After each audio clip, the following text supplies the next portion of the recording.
I'm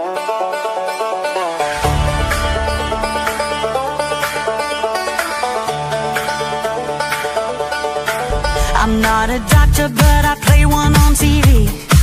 I know the problem, you've got just one policy. You do the opposite of what the Donald does. Don't know what you believe just because you got that TDS. You've tested positive. There's nothing I can do for chronic low IQ. It's TDS. Open the borders, let Mamdani pick your pocket. Let the boys beat the girls, they got that extra rocket. A theology degree from Starbucks. You declare that America sucks. You got that TDS. You've tested positive. There's nothing I can do for chronic low IQ. It's TDS.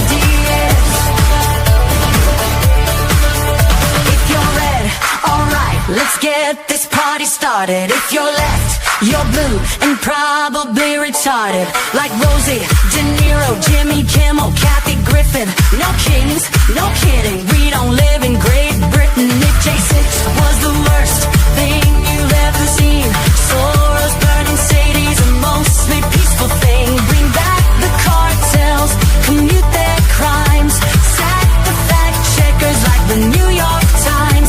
He's a Nazi, a fascist, a racist dictator who lets you say what you want to say.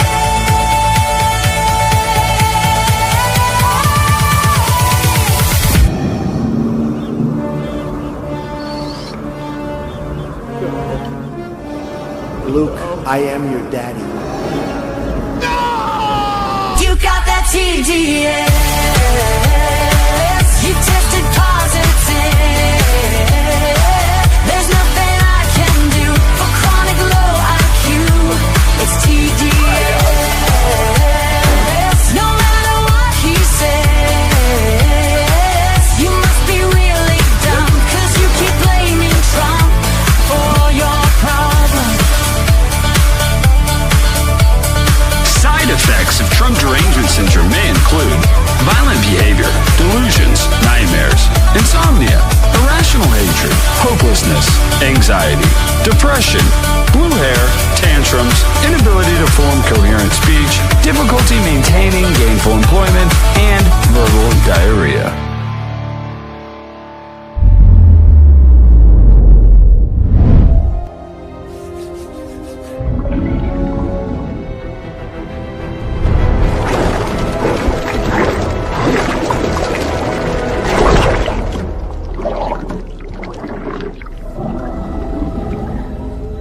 There's no cure in sight.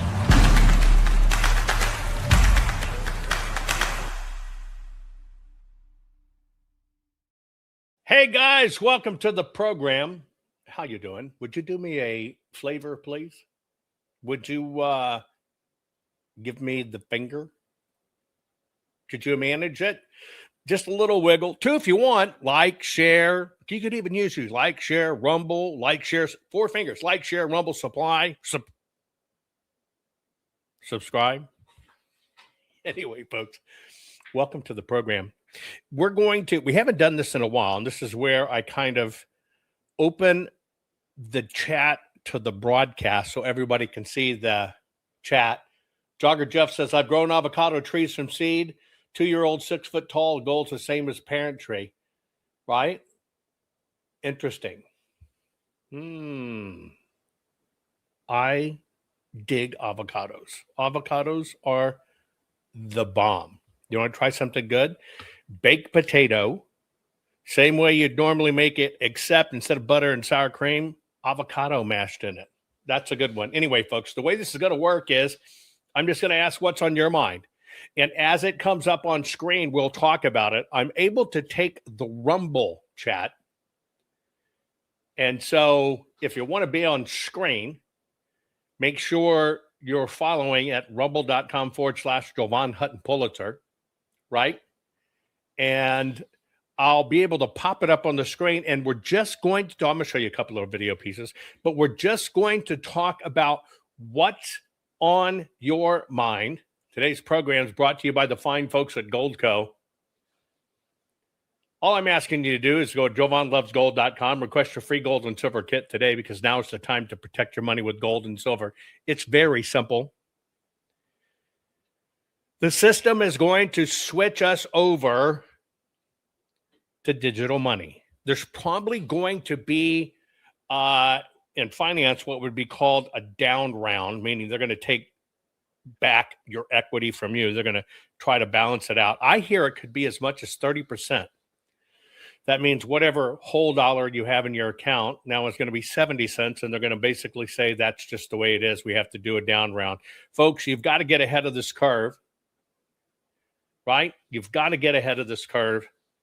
Please at least request your information by going to jovanlovesgold.com. Somebody asked about my goji berries. I've got 3 bushes. They're in. I managed to get 2-year-old bushes. And so year 3 is when they'll really start to produce. When I first put them in, I got kind of worried. They look really wilted. I was worried that they weren't going to make it, but they did. They're thriving. Good stuff. Anyway, folks, get ready. We might have some fun with this. Okay? We are going to have some fun with this. Let's get started right after this. Never give up. In the late 1990s, one man dared to dream bigger than the world was ready for. He saw the internet, then mostly words and hidden IP addresses, and asked a radical question. What if every barcode on every product could instantly connect you to a website? Scan Commerce was born. He and his team manually linked millions of books, records, tapes, and consumer products to the web. Their vision? Simply scan the code and, boom, you're on the site. The problem? Only 6% of the world had internet. No camera phones. No smartphones. So he invented the QCat, a device that literally gave computers eyes. People mocked it. They ridiculed it. Mark Cuban called it the worst invention ever. But the numbers didn't lie. QCat and Q-codes became the fastest adopted computer peripheral in history, to reach 10% U.S. market penetration. Telephones, 25 years.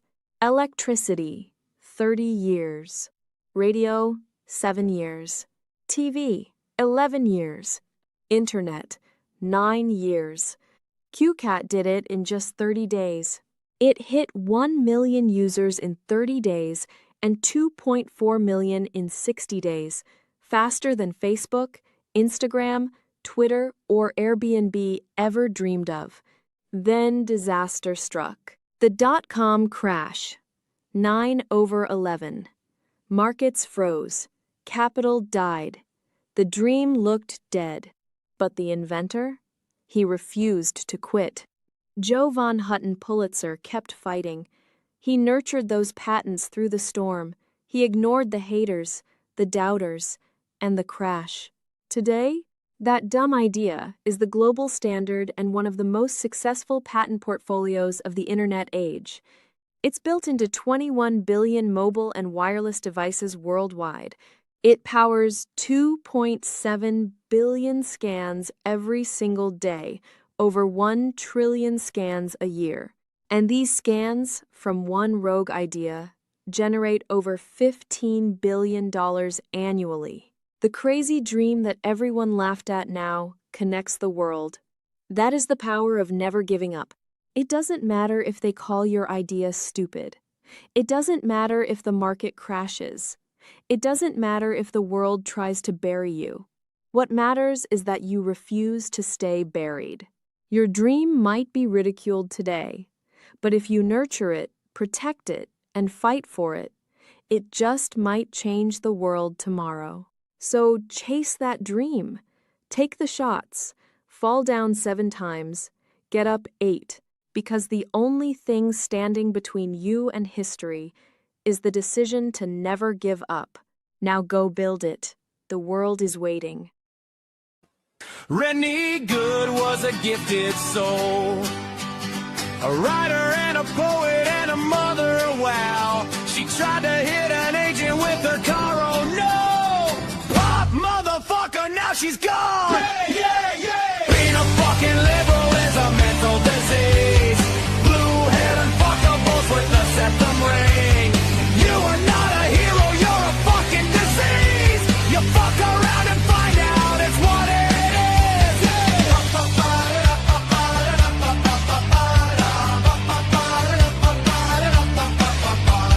Jeffrey Pretty was a Jewish homo. Started talking shit to protect a chomo. He was getting nicked when he pulled a gun. Bam, motherfucker, now you're gone! Yeah, yeah, yeah! Being a fucking liberal is a mental disease. Blue-haired and fuckables with a septum ring. You are not a hero, you're a fucking disease! Fuck around and find out what that is!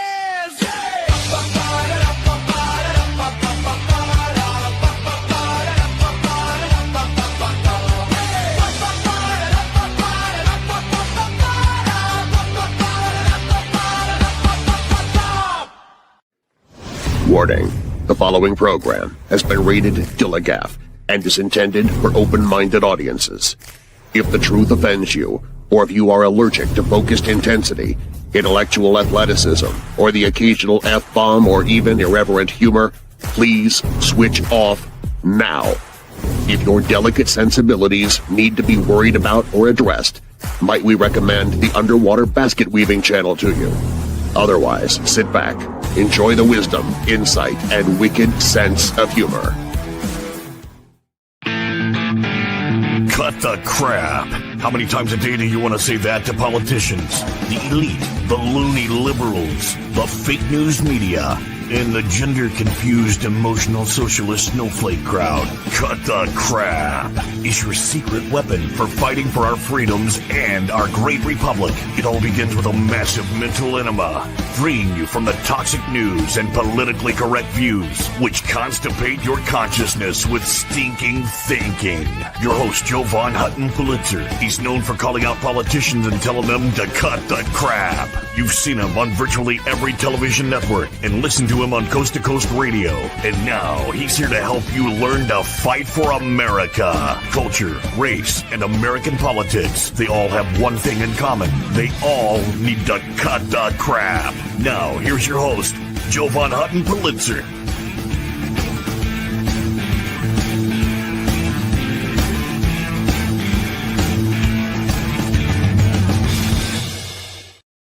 Okay, guys, welcome to the program. We're going to talk about what's on your mind.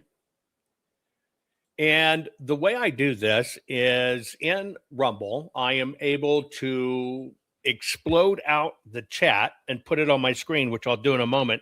By the way, just a little bit of housekeeping. Thank you, guys. You drove our newest book in the pharmacy series, pharmacy with an F, Grow Soil Bible to number one. Thank you so very much. This is the hardbound.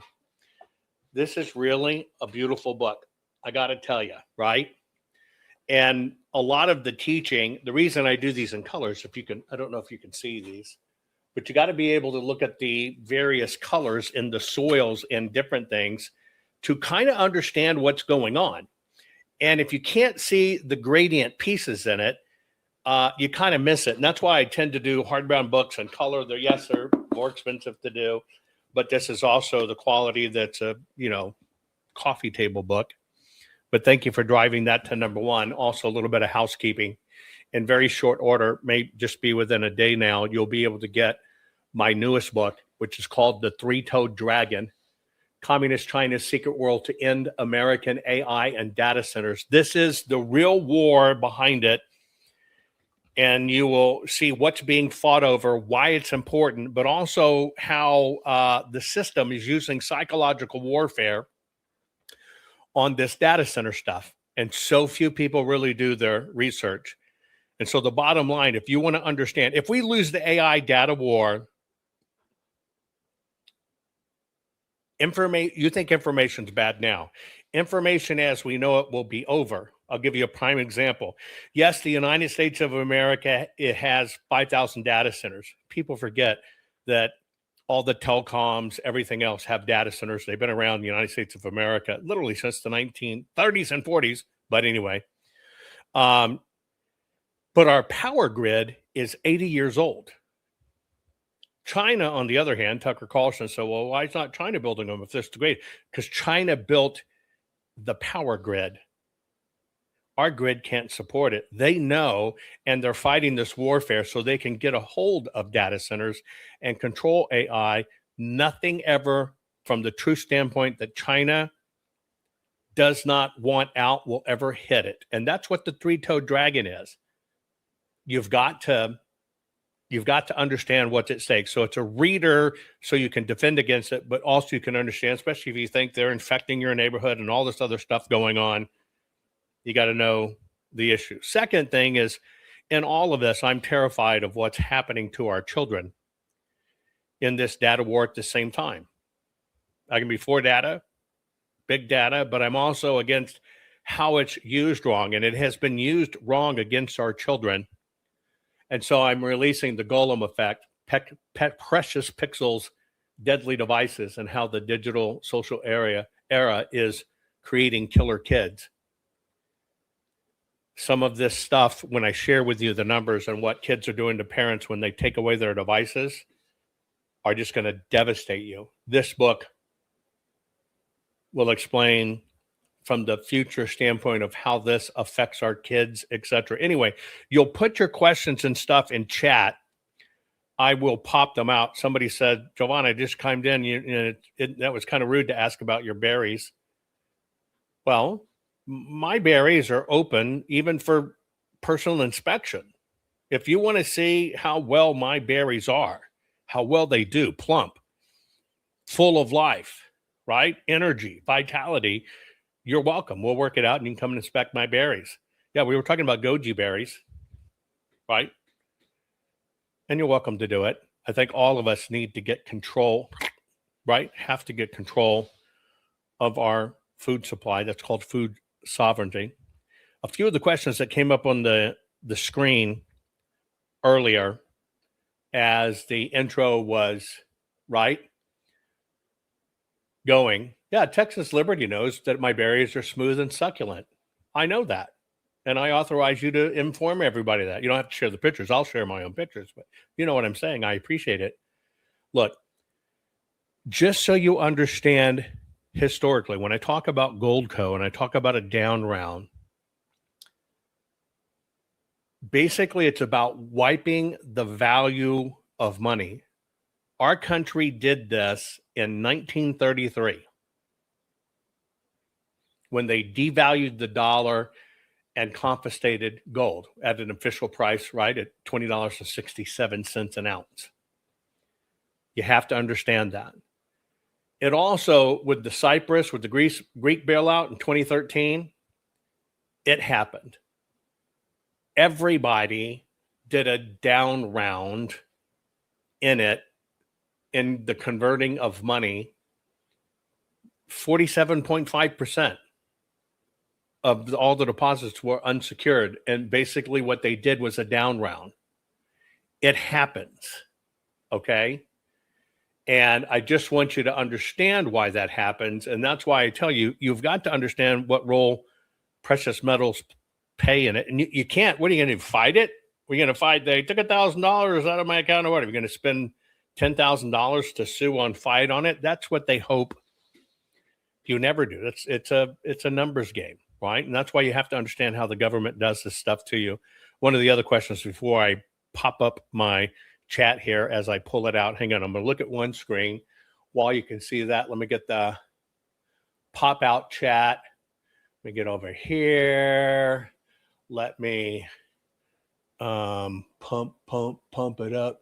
That way you'll be able to see it. Anyway, this particular question was, Jovan, I know the rig is primarily from paper ballots versus the machines. What about the tabulators? And are our elections rigged through tabulators, changing votes on top of the paper, on top of using paper ballots? Pop quiz. What is a tabulator? In our election systems, what is a tabulator? Do you know? And if you don't know, it's okay. Or if you think you have a description of what it is, hang on, and I'm going to get over here to my screen and I'll put on chat and we'll just see what people say. There it is. As to what is a tabulator. Somebody said a Dell, somebody said an iPad, a scanner, somebody said a counting machine. Over on Facebook, or excuse me, Twitch, they said an adding machine, the count, right? Counts, votes, cast, a counter, an adding machine. Here's what you need to know. A tabulator is a high-speed scanner.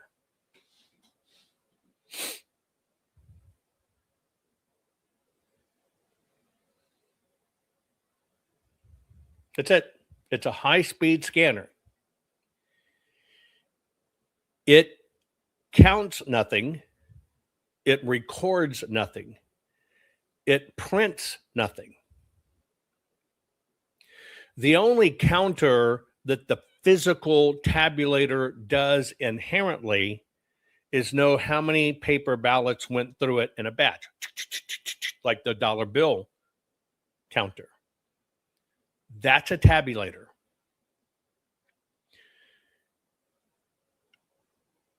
Easiest way for you at home, remember when you had a flatbed scanner or a fax machine, you feed it in and it goes? That's what a tabulator is, period, in its simplest form. It is the programs, right? The programs that when the scan comes in through something you've heard of before in its simplest form, OCR, optical character recognition, right? It recognizes what's there. It's got a set of directions or map markers. That's what all the hash marks are on the different parts of the ballot. Tells it where to look and, okay, this is what it means for this ballot. That is a tabulator. All the information that goes into it goes into the election management software. That's actually where the count is. And so you got to ask yourself, well, they get the things in and they scan the ballot in to say it's there. Well, then it knows everything that's there because it scanned it in, right? Or you're at your election precinct and you fed the ballot in. Oh, well, it knows everything that's there. Right. Why do they take it to a tabulator?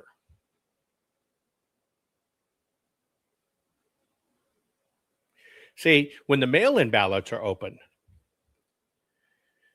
when they first come in, like in Maricorruption County, almost a month before, they'll scan them in. They just say, we don't count them. They know everything.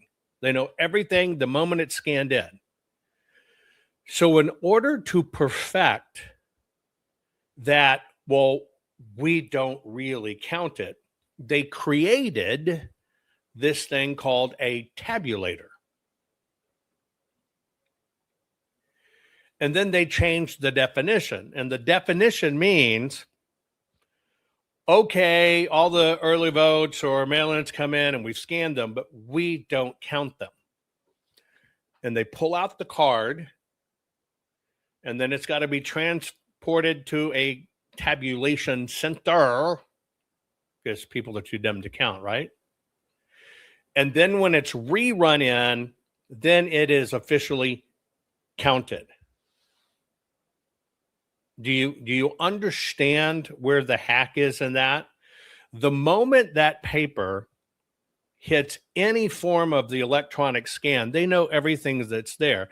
But in order to do the charade of, well, we don't really count them. We don't look. We don't ever look at them. They had to come up with a cover, which nobody ever questioned.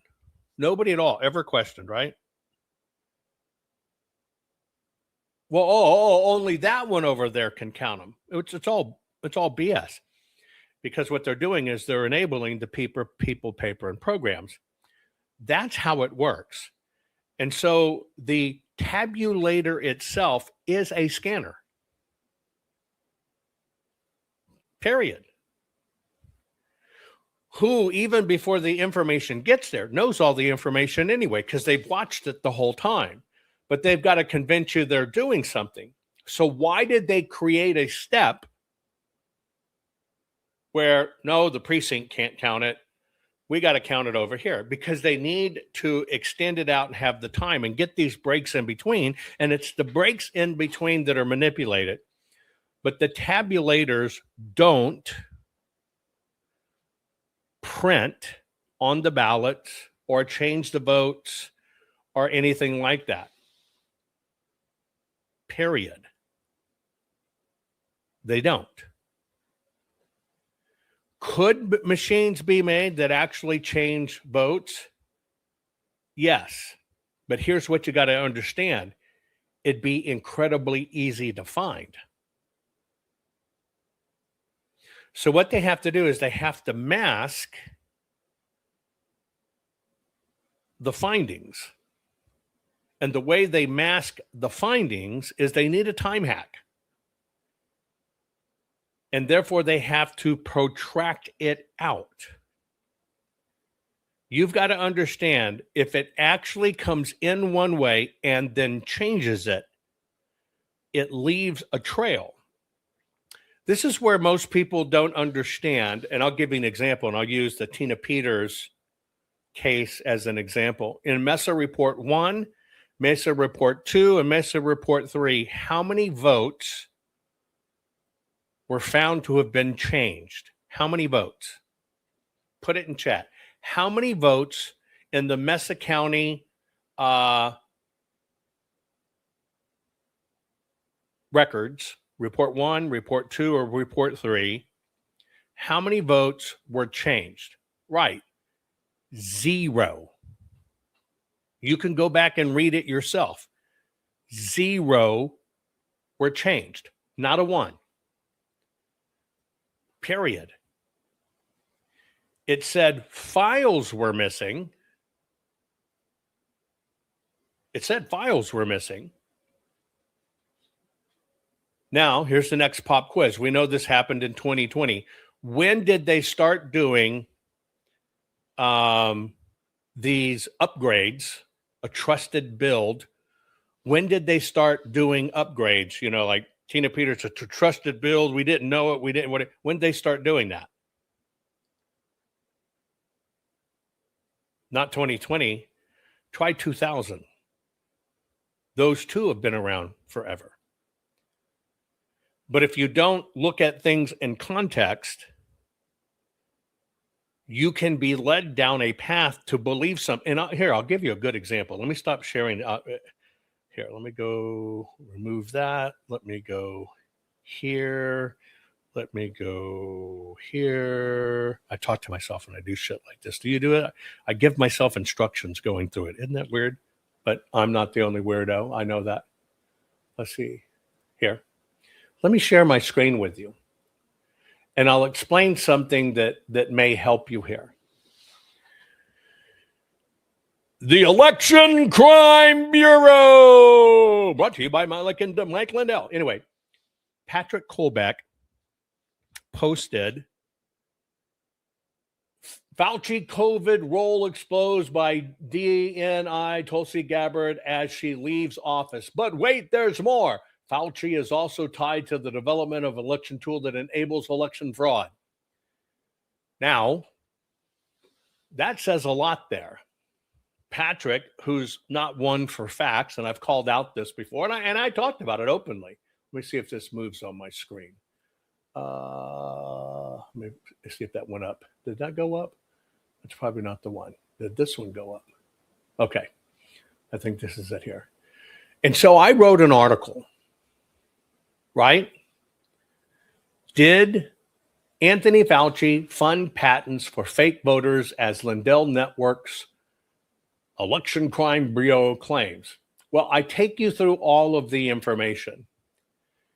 And basically what Patrick said, and this is bullshit, and this is where we need to get better, because if we don't have standards, how can we expect the systems to have standards, right? But he's trying to tell you that Fauci funded particular patent 759, whatever, provides false voting data associated with, and here it is right here on my screen. It provides false voting data on it. Let me see if I can get this bigger on my screen. There you go. Okay. So there it says provides false voting data. And you're running Fauci on elections. This is why I wrote this article.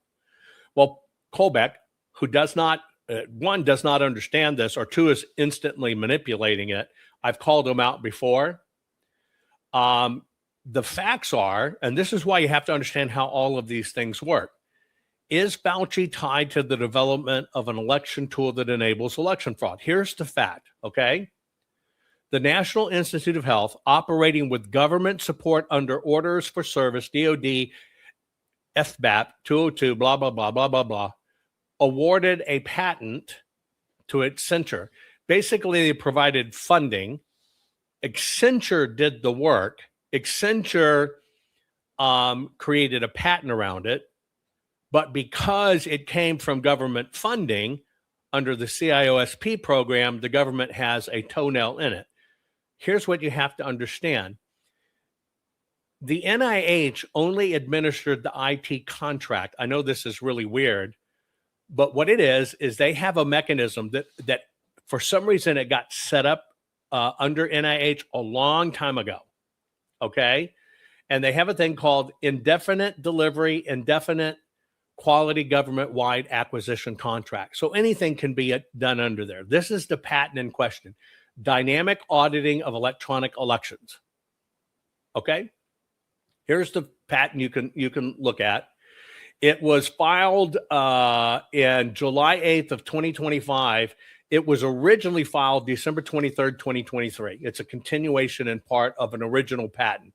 Most people have no idea how to even read these things, okay? But it does not mean Fauci personally funded, directed, or approved, or whatever. Fauci led exclusively the Biomedical Institute. What this was done, okay, and by the way, this is for Patrick Colbeck, this is bullshit. And I call Lindell Network out on this all the time. It's total clickbait bullshit, misleading people. What this was is they were developing the Federal Voting Assistance Program under the Defense Department. They had to find a way to allow better all of our military personnel to be able to vote. Because remember, they can send in a fax, they can do this, they can do that, okay? All they created was a way to audit what was sent in from any military base regarding a vote.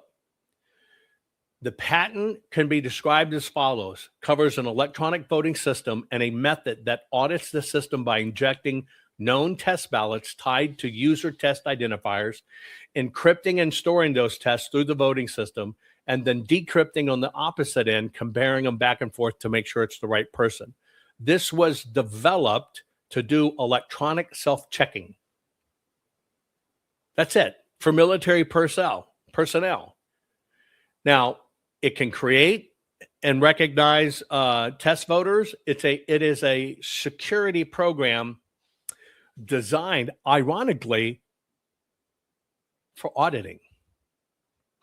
It's an audit mechanism. It is not based on any way, but here's the Patrick, who is either intentionally this or is just dumber than a fucking stump. And if Patrick is on, I would say, Patrick, you're dumber than a fucking stump. He uses, it says, false voters. The present invention relates to a system and method for dynamically auditing of electronic, and it says auditing, using electronic registration and voting system. In particular, the present invention provides false voting data associated with false voters to the voting system, recovers the voting records associated with the false voters, and compares the data to stored voting records to the original false data. It's a way to catch it, to flag it. That word false only appears in the abstract. The abstract is not the patent, never has been, never will be. It's an audit system, period. Now, the reason I even show that is because just like tabulators or whatever, there's so much people do not understand about technology. That abstract is for the patent office adjuster that looks at this. How would you describe what it's looking for? It's looking for false records, records that were created fraudulently, false. It is not a way to create false records. It is a way to find, ferret out, and eliminate false records. Exclusively for UOCAVA. And by the way, they could never deploy it. They didn't operationalize it.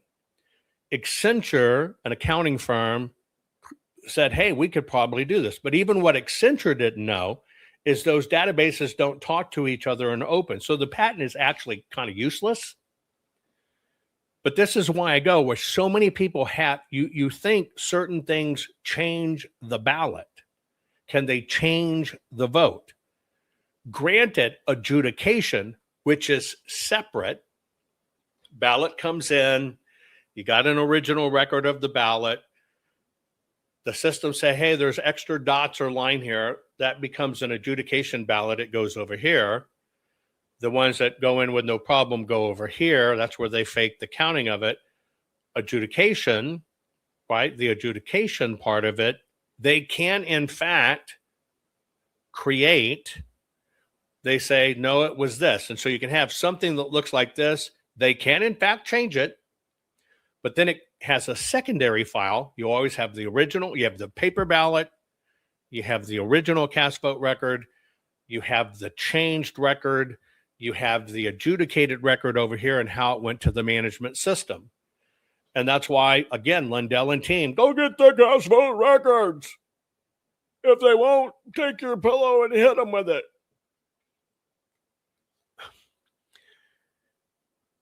The cast vote records that everybody went and got are the one that the system say, okay, here's the final version. These guys didn't even know there were 6 different versions. Didn't even know which one to ask for. But what it did in that mad rush to get cast vote records is it made half of the United States jurisdictions outlaw giving them to somebody who was not a government employee. That was the net effect of it. And so a lot of this, people just don't understand the aspects of technology. And just because something in an abstract designed for auditing, a false record, it wants to find the false record. It says the word false. It's fraud, it's fraud, it's fraud. This is what we have to overcome. But also you understand a lot of this warfare is to make the right look stupid. And so you can see somebody reading this. You can see somebody believing Lindell and team, Fauci paid for it. Somebody will invariably take Patrick's stupid ass, ill-informed clickbait here. Somebody will invariably drop this into a lawsuit somewhere trying to fight this. Okay? And say this is proof of election fraud, and the case will be kicked to the curb because it's blatantly not. A lot of the psychological warfare is getting people to do bullshit, right? To do bullshit, to add bullshit into their pleadings and stuff that are not based on fact. Because, see, this is where you end up doing work for the bad system. Let's say you're in East Jesus Junction, Utah, and you say, and here it is. And so when we know it, because we lost the election because Fauci and the government can create votes. You don't know much. You've never fought an election case. You put it into your pleadings. You throw it into the court, and then the court boots you. You do understand that that is a tactic to get cases dismissed. Because obviously, you're an idiot and you don't know anything about what you're filing. If they can get you to add this bullshit in your legal pleadings, it is what allows the judge to say this is stupid ass conspiracy bullshit, and it is. But look at who does that to you. And so, yeah, some people got pissed at me for writing that article, but patents is my space, baby. And Patrick's done this several times before, right? Now, I'm gonna give you a fine example. You saw Patrick's article there. You saw Patrick's article there. Patrick has what? How many followers does? I'm going to show you. I'm going to show you something on how the system doesn't want you to know the truth. Okay, let's look up something. Hold on one sec. Patrick Colbeck has 33,100 followers. If you look at Patrick Colbeck, he can actually do subscriptions. You have to hit a certain level of traffic, and X will authorize you to do subscription stuff. I have just under 150,000 followers, and I can't even get over that threshold.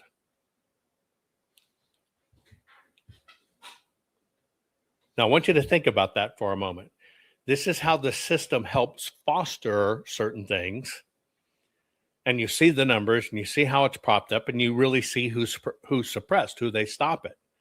I can't even get to the threshold number with 150,000 followers of my work, and you got somebody at 33.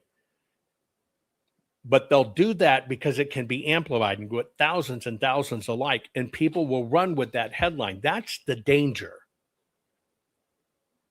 That's the real danger of running with headlines or running with influencers that don't actually do it. And you've got to ask yourself that. He can post something erroneous like this and have 4,000 people like. I can post something critical and have 4.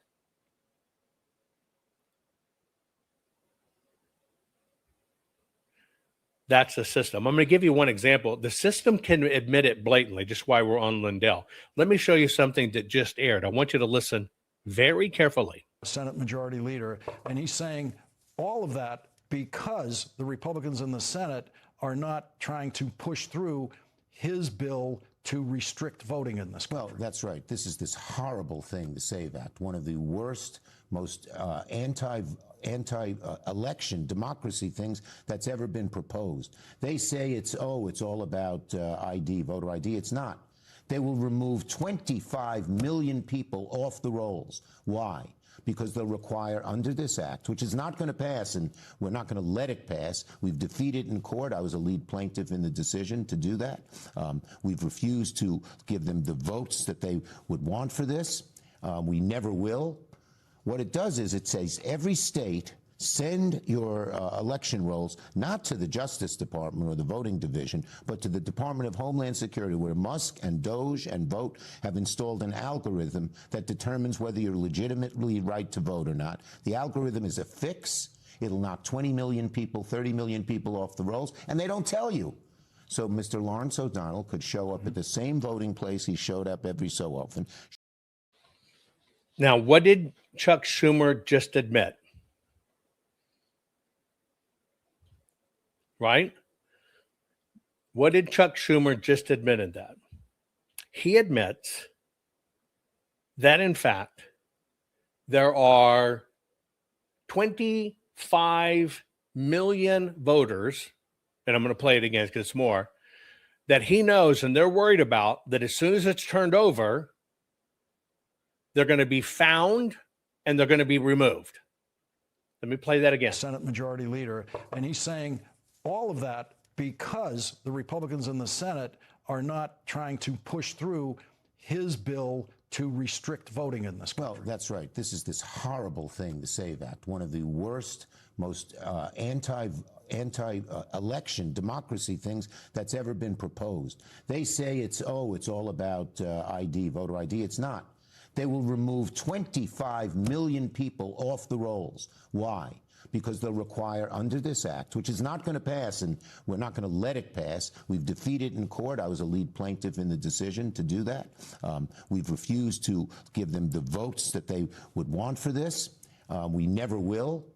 What it does is it says every state send your election rolls not to the Justice Department or the voting division, but to the Department of Homeland Security, where Musk and Doge and Vote have installed an algorithm that determines whether you're legitimately right to vote or not. The algorithm is a fix. It'll knock 20 million people, 30 million people off the rolls, and they don't tell you. So, Mr. Lawrence O'Donnell. So, what you hear there is Schumer complaining about this, knowing that these have to be turned over this way. And that's how we find the bad people on the rolls. Now, I've had this discussion personally with the president, face to face, of how we really need to do it. Here's how we find them. Here's how we parse them out. You think it's only Schumer and buddies that perpetrate this fraud? Let me show you what the GOP and other people support. So you have a centralized statewide voter roll that's on networked machines, servers. It has a public-facing internet interface. That's it. That's all I need to know that it's blown. That's a centralized statewide voter roll that was mandated by Help America Vote Act. They have these all over the country. And it's not just that you have a public-facing internet interface to it, but multiple organizations have what's called an API, or an application programming interface. In other words, a machine-to-machine interface into that voter roll. And I'm telling you this because when people say, well, we have to clean up the voter rolls, it's true that they're not following the law. It's true that they're not in good faith maintaining them in accordance with Title 52 that requires that the voter rolls be both secure and accurate. That's a requirement imposed on the secretaries of state who've received the Help America Voting Act and CARES Act funding to maintain those voting systems. What nobody's going to tell you, but I'm going to tell you, is you cannot clean those rolls. You're sweeping a dirt floor. On one side, the president knows we have this problem. I've told you for years, I've showed you, Doge showed you 32 million people on the rolls that are bad. The left says it's going to disenfranchise voters. Senate Majority Leader, and he's saying all of that because the Republicans in the Senate are not trying to push through his bill to restrict voting in this country. Well, that's right. This is this horrible thing, the SAVE Act, one of the worst, most anti-election democracy things that's ever been proposed. They say it's all about ID, voter ID. It's not. They will remove 25 million people off the rolls. Why? You do understand that is the same protective messaging. The left working on feelings, and this is why you think a tabulator can change a vote. They need bad information out there to come from all different areas. And so while Schumer admits 25 to 30 plus million, because they'll find out they're not citizens, the right, which you paid for, by the way, you donated $18 million to Lindell Defense Fund. His people tell him, you can't do it. I'm telling you right now, I'm going to tell you, sweeping the dirt floor, you can't do it.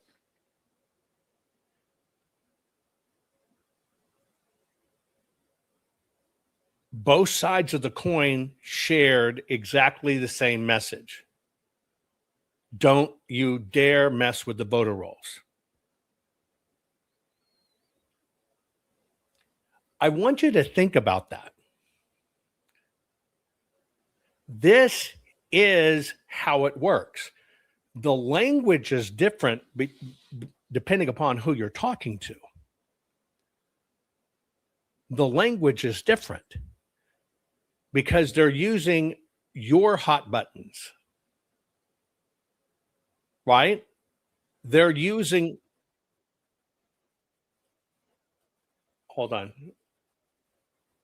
I don't know what happened. Hold on. You got to stand by because I've got some feedback. Okay, hang on.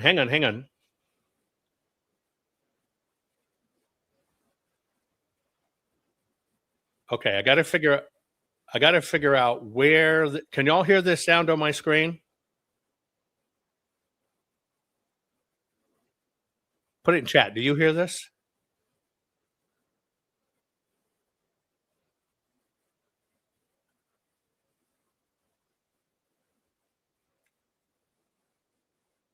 Okay. Where is this? Okay, what I got to try my system.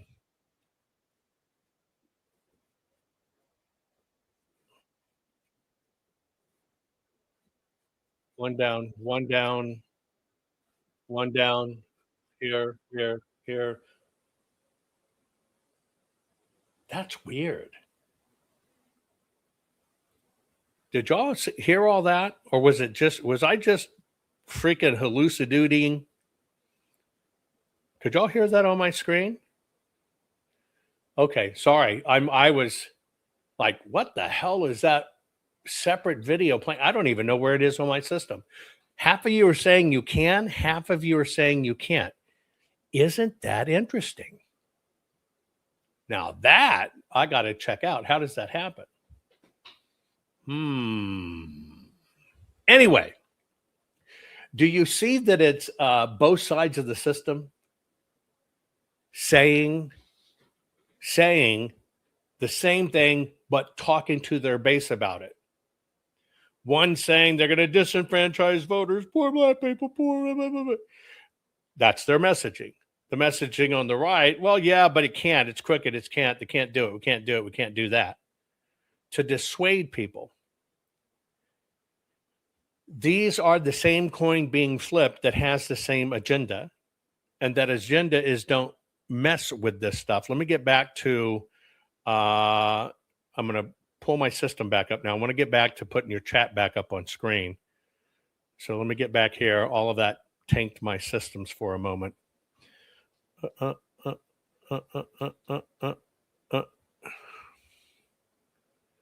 Wow. I had some sort of weird catastrophic failure in my systems here playing that. It's the machines. In that case, it was. Okay, let me get my chat back out. Where are you, Hootie Doody? Come on, damn it. I apologize, folks. Forgive me. Here. Pop back out chat. There we go. Let me bring it back up.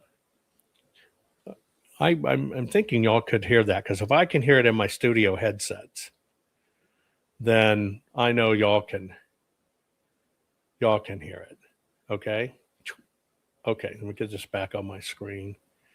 Share screen. Go here. Go here. Go here. Go here. Now, okay. Now we got the chat back up. Anyway. Are y'all able to see the same messaging in that? Right? One side freaking out, you're going to check the voter rolls and it's going to disenfranchise people. And the other side of the people saying, so one of you is saying it's happened before, a tab where something was playing. Yeah, I don't know what it was playing there. I couldn't find it out. But some of you said you could hear it playing in the background. I could certainly hear it. It's blaring in my ear. I think this is where people kind of lack discernment in how any of this happens. Anyway, I want to open it back up for your questions. I didn't tend to go that far off on that tangent, but I want to open it back to you and your questions. I want to find out, where are you in this mess?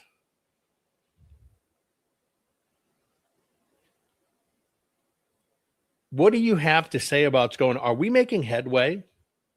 Do you think we're making headway on this?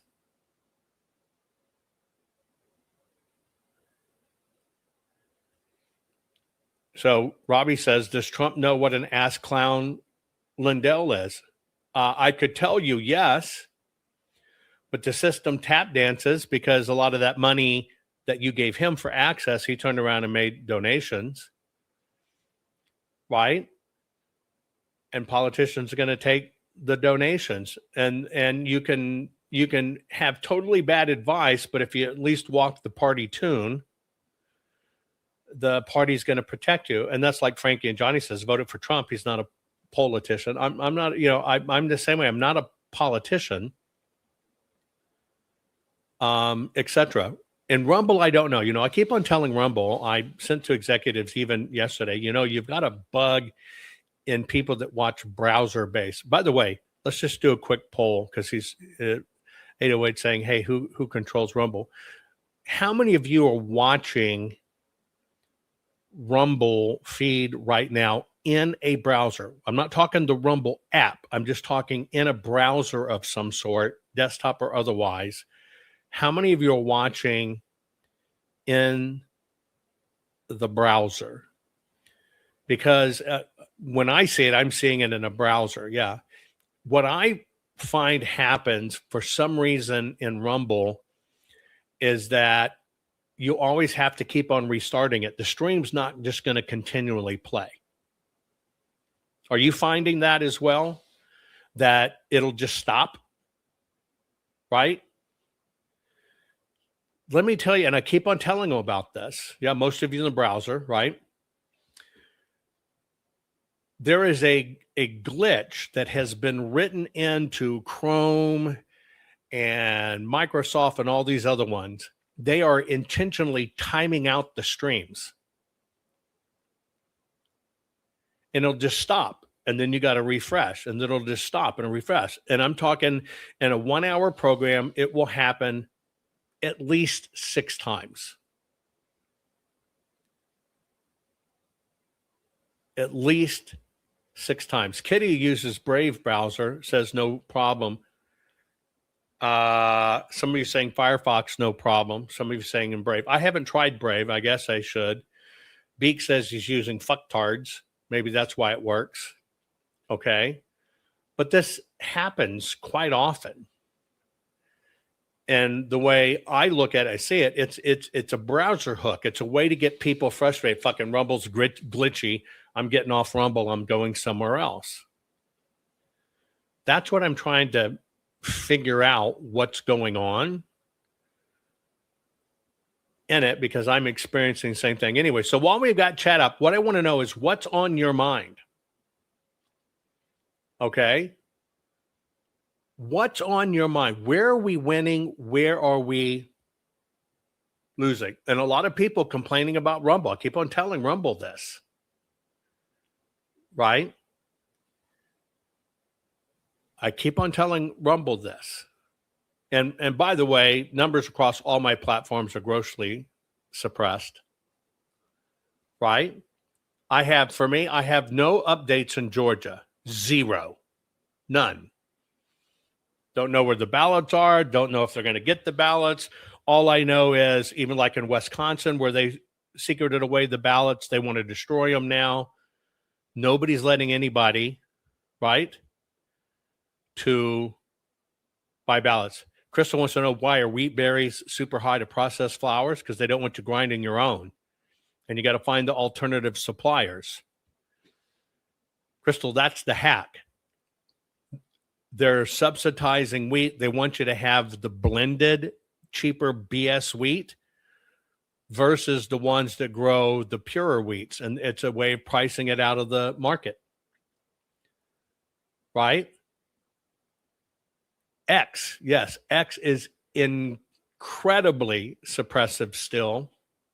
And you can't ask Elon to change that. He can't look at every account.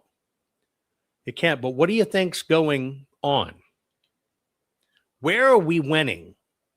Are you starting to see truly how sophisticated this con is?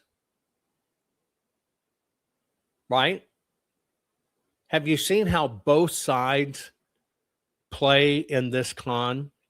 How both sides are doing it? I even posted a video the other day. One of the big conservatives that podcast daily posted a video from what would it be, 15 years ago, doing a video in support of reading the Quran, following the Quran. Where did I get my succulent berries, Liberty? I handle them a lot. I do. The key to great berries, to have them be really shiny and succulent, is to handle them a lot. Emu check. X just permanently banned your account? Wow.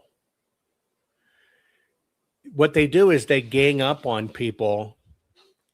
I've noticed something on my X. I can tell you a little something that I discovered.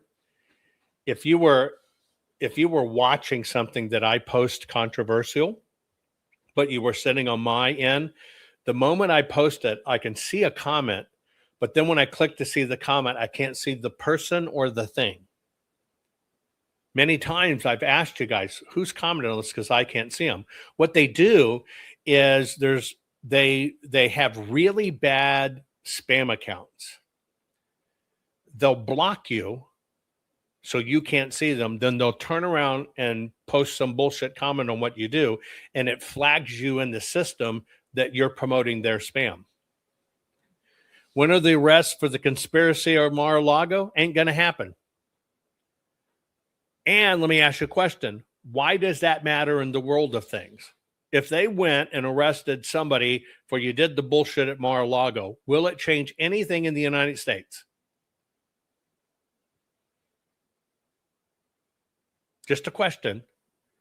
Will it change anything? That's right. Crystal, you can see it. They say they block the people that are hardcore followers of mine. They block you too, so you can't see it. The boost in the SpaceX stock is going to take a bit. The shiny ability's gone. Cinco just suspended your account as well. Wow. See, the tactic they use is mass reporting of accounts to get accounts suspended because they know most people will never come back. And that's how they stop people from sharing information that share information from other people. Yeah, a lot of you follow me, but rarely see posts. I post on X probably 10 times a day. Do you see me 10 times a day? No. And that doesn't include the 2 programs. Will arresting Fauci change anything? Not a fucking thing. Not a change. What will it change? If they arrested Fauci for being a bad guy and doing all this stuff, what would change in our system? You would think the system did something, but what would change? Nothing. Nothing.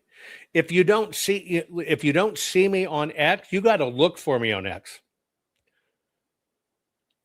I'm there 10 times a day, like clockwork, sharing stuff with you. But yet you've got to come find me. It should be a daily habit that you just automatically check my account.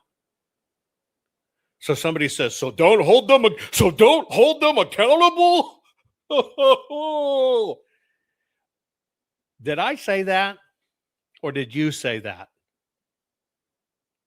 Did I say that? Or did you say that? Did you actually hear? So don't hold them accountable is my recommendation. Street TV, where the fuck did you get that?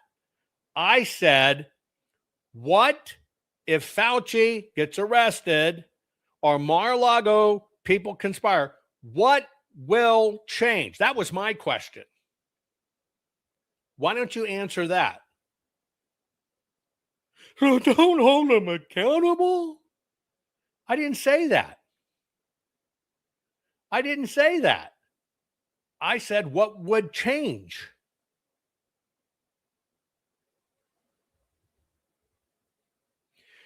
If they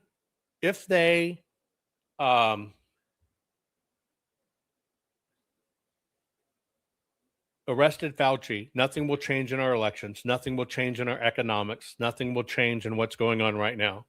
Is there any way to stop the rig via executive order? Only at the federal level. Trump can only decide what happens federally, not at the state level when it comes to election. And because it's an executive order, it would be undone by the next president that comes in. It would give us a hope that. So, loyal patriot, you want hope. I want to make sure I understand this. What is most important to you is hope. It worked for Obama. In fact, that was his campaign slogan. Hope, hope, hope. But Loyal Patriot would give you hope what?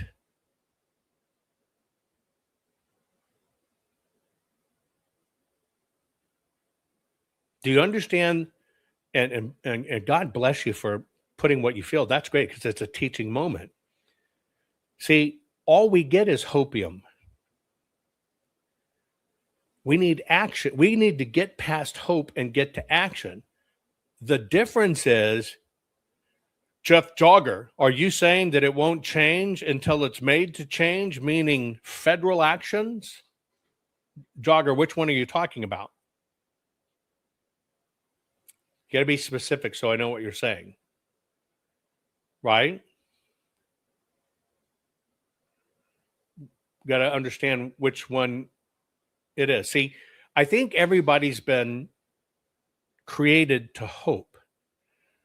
So let's describe hope. Will you? When you watch soccer's going on, let's say you're watching soccer right now, and you sit there, what are you doing? I hope my team, I hope he scores a goal. I hope. All you're cheering is hoping.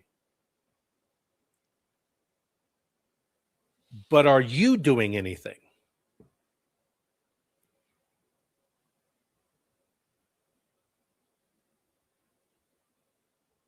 Do you follow my question? Streety says, arrest or accountability. How does that not help? I didn't ask what would help. Street, get on this. I asked if those guys were arrested in Mar-a-Lago, I asked what would change. You just answered a different question. Our arrest accountability. Let's play this one out. You want to talk Mar-a-Lago? You want to talk Fauci?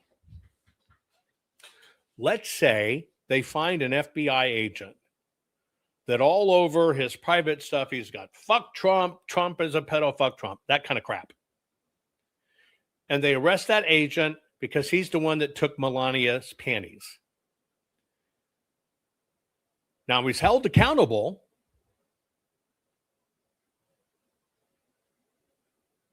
What would change? That person would, in fact, be held accountable. And I'm going off this comment I highlighted, arrest or accountability. How does that not help? Again, you're on a whole different topic. I didn't ask what would help the situation. I didn't sell any hopium. I went right straight through the bullshit to the truth. Okay, you arrest somebody for the Mar-a-Lago raid. Then I said, how does that change anything?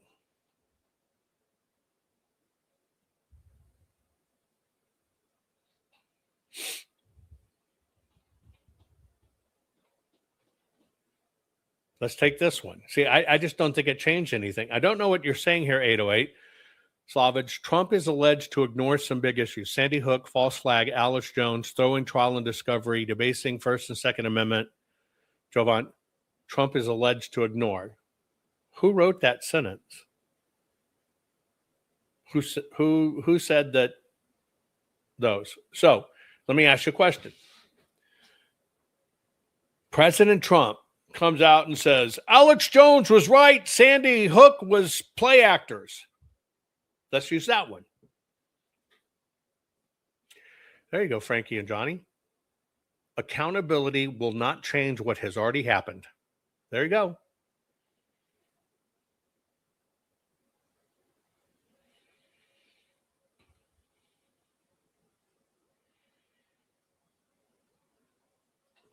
Jeff Jogger says, all right, Hillary didn't get arrested because it would have been too disruptive. No, Hillary didn't get arrested because she put in place all the people that would make sure she didn't get arrested.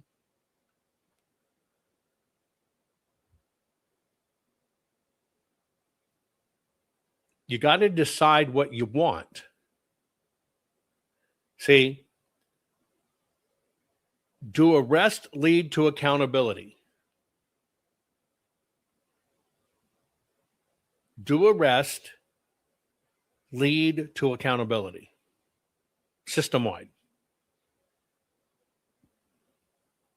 See, I think until they really take down a big fish perp, nothing will change. I've said this, and I'm going to say something wildly controversial. I don't care if a single person gets arrested for the crap that was done in 2020, as long as we get all of the breaks fixed.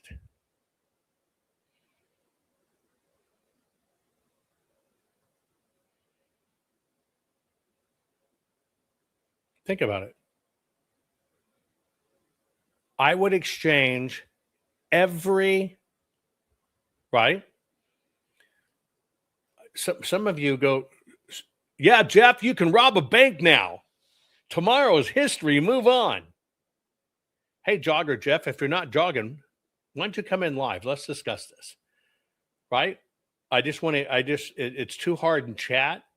And so will you be willing to come on and let's just discuss these things? Let's run them out because it's a teaching moment for everybody. Did I talk about bank robbers? Did I say, so you can rob a bank? Let's go. You can rob a bank. You can burn a house. You can diddle a kid. You can steal a car. You can steal a plane. How many do you want me to put in there? What will you come out next? Tomorrow's history, so move on. Arrests are supposed to lead to accountability. No. Arrest and accountability are two different things. Arrest and accountability are two different things. Do arrest, and Streety says, Jogger Jeff's right. Streety, you can come on too. Take the same click. Here, Streety, here you go. It can be you too. Let's discuss this. In fact, I'll put you both on. Here's my premise I'm offering you. I don't believe arrest and accountability are synonymous.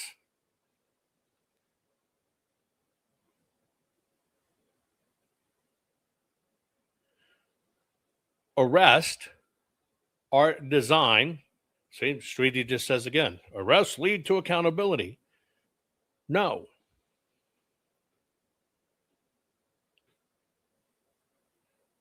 In our world,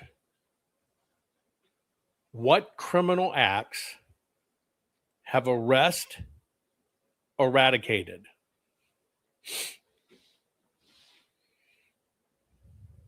Name me one thing where arrest ended a crime. Just one. I just want one instant in human history where arrest ended any particular crime. Just name me one. I don't care. Rape, murder, pedophilia, incest. I don't care what it is. Give me one record in human history where arrest prevented the crime. There isn't.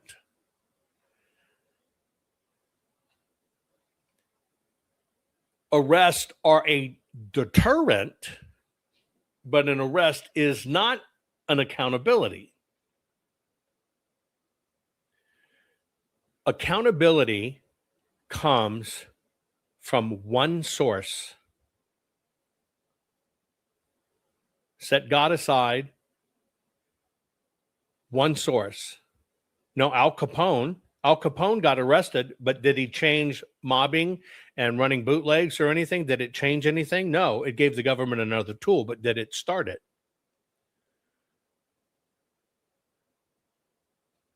Okay. Come on, guys. Y'all should join me. Let's have this discussion. I put a link. Let's have a discussion. Here's an interesting one. Let's use a different word, not accountability. What we hunger for is justice. If wrongdoers aren't punished, we are not satisfied. Let's go there. Let's take the word justice. Don't they want justice for Carmelo Anthony? Justice for George Floyd? Let me ask you a question. Do you want justice? Will justice fix it? Hold on. Will justice fix it? Justice will make you feel good. But here's the question I'm asking. Will justice fix it? See, this is where you got to get really down to how all this works. And what are you really asking for? You know, because many times, thank God for unanswered prayers, right? See, I don't think arrest lead to accountability. Let's go back and look at arrest. The person willingly, for whatever reason, idiocracy or money, decided to break the law and took the risk. Everybody who got arrested for it prior to them didn't even enter their mind.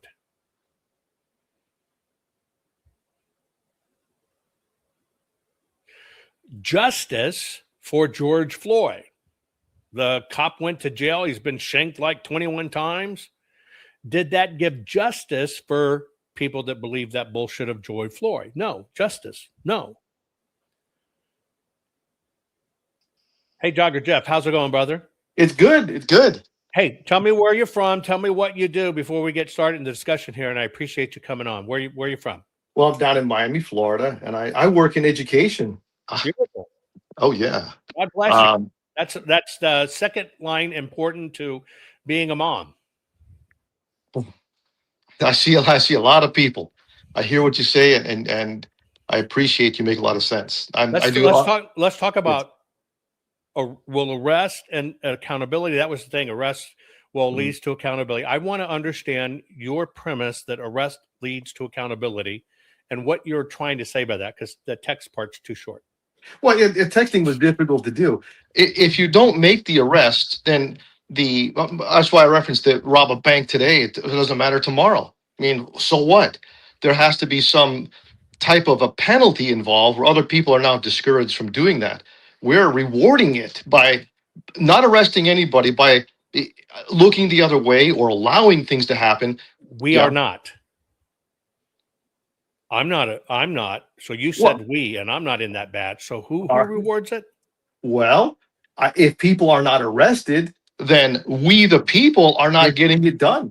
But see, you're changing the subject, and I'm asking a very specific question. All right. The question I gave the juxtaposition art is literally, we were talking about any of them. If an arrest happened, Mar-a-Lago or Fauci or any of it, will it change the system? Now, what everybody changed the topic to was accountability. Now, I've offered that that's not accountability. That's holding someone accountable. But see, we're talking about a system, accountability. Would it not then change the system to effectively break the system that we are identifying as being a problem? Well, and then you have now you're on the real subject, because see, that's what I would have told you. I said there's only outside of God who's responsible for accountability. All right. Okay. Yeah. See, what we have to do is we don't wait for the system or the people to be held accountable. We must hold the system and people accountable. And that's a huge difference than waiting, like cheering on TV. Oh, justice, justice, justice. I'm removing. We're always expecting it out of somebody else except us. And that's my whole point. See, I think if people are just waiting, demanding justice or demanding accountability, what are you doing? You're aren't you building it up then? Because let's say any of us, I can run out my front door and scream, "This is unfair. This is illegal, unjust." And what am I going to be accomplishing then? We have organizations that represent us. We have representatives. We have state, local, federal. Do you have any, name one of them in your area that work for you that actually do what you want?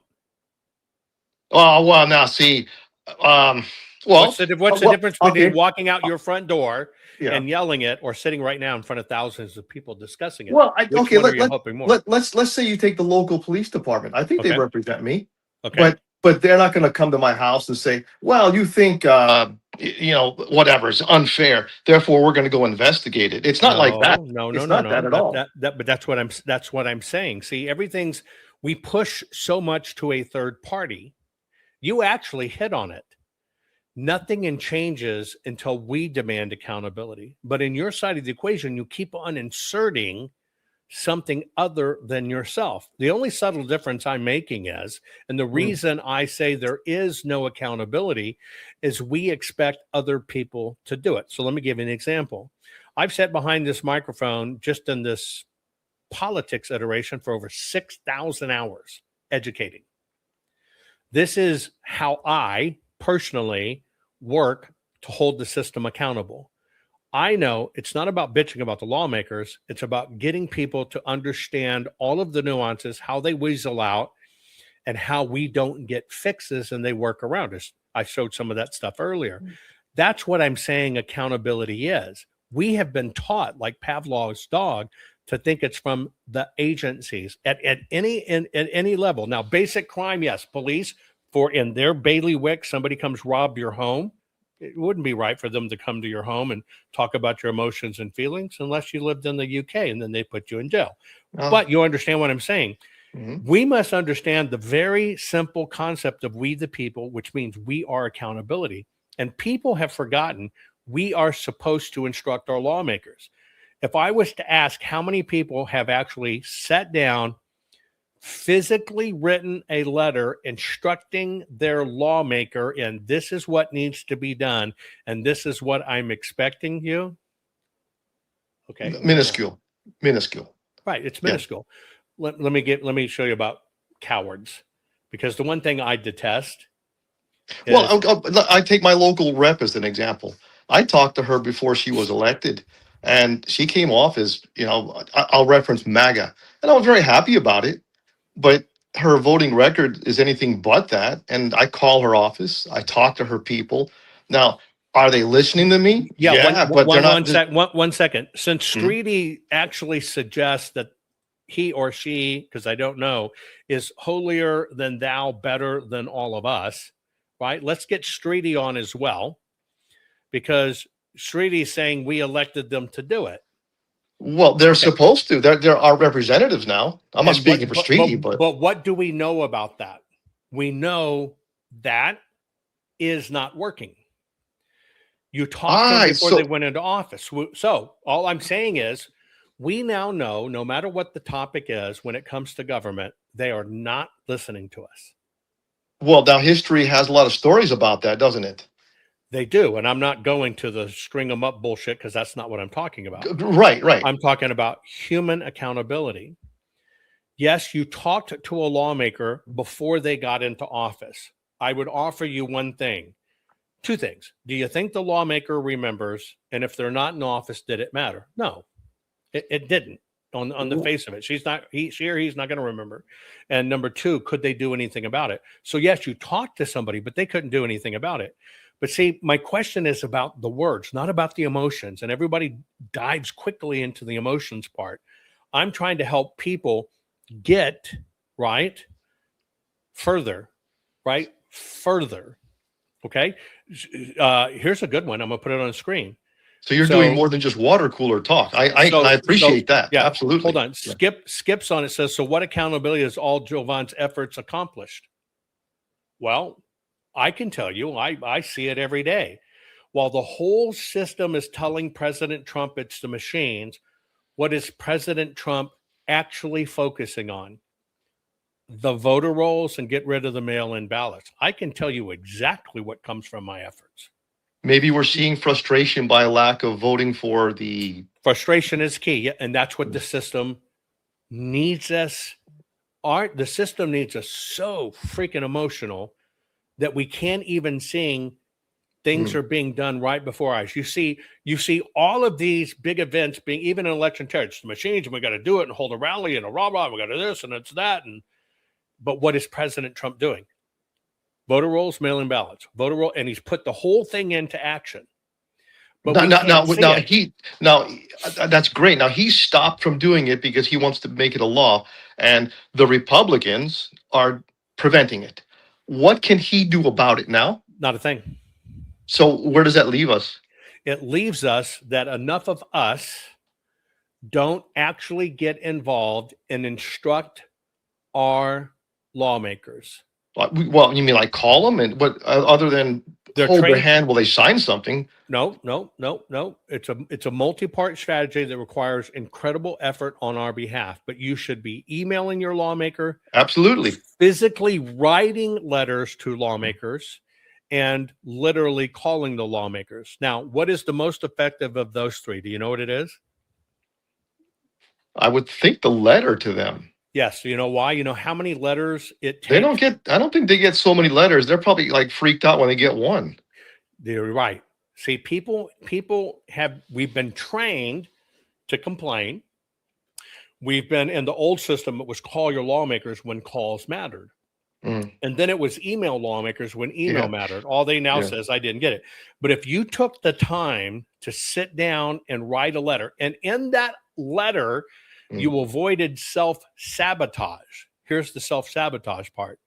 You avoid the name calling. You avoid it's fraud. You just say, because there's a formula to it that works. Number one, I am in your district and your constituent. President Trump has done this. I do not seeing you support it. Here's what I want you to do. List it out. When can I expect this? You've got to understand how to construct that letter. A lawmaker will move in as little as 10 letters. It just takes 10. A congressperson, you want to get a letter campaign to actually change something. If you wanted a U.S.-wide campaign, you're talking it only takes 2,000 letters from across the United States to move. Now, you also have to understand how the mail system works with the Congress people. If you're writing a congressperson and that address on that envelope from you, which you have to put on there, is not within their district, it goes to a separate file. And it's so simple, right? It's so simple to do.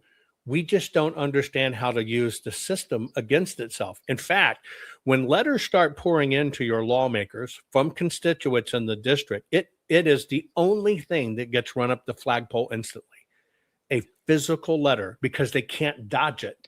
In terms of educating us viewers, why not do a video with instructing on letter writing and see what happens? I've actually created a platform where you can click it, it'll drop in your information and make sure it goes to the right place, and we can track whether they opened it or responded to it.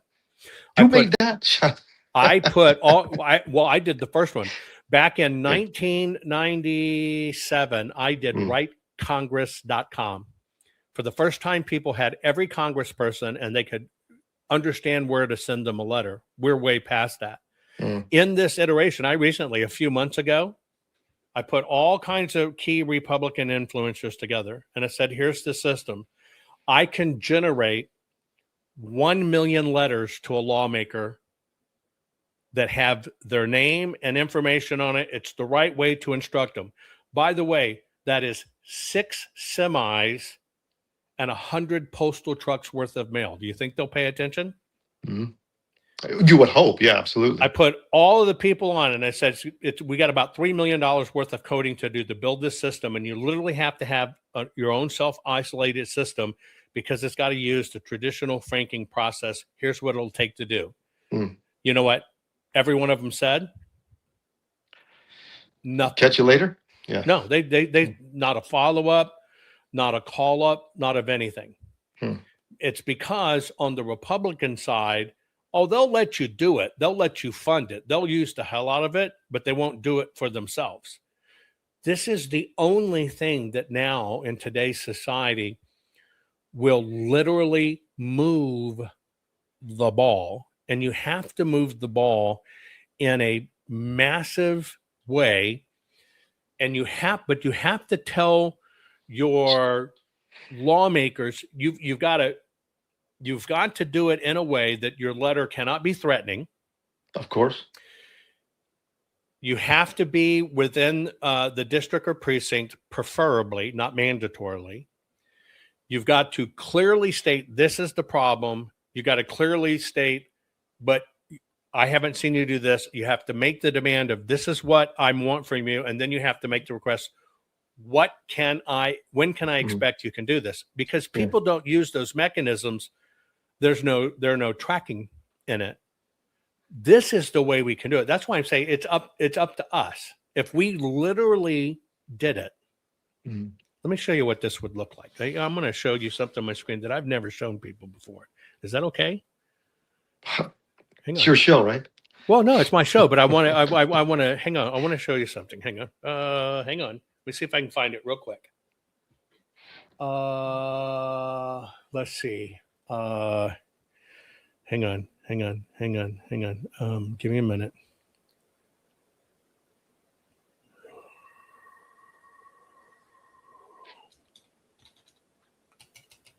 I'm going to show you a video that I showed lawmakers just a few short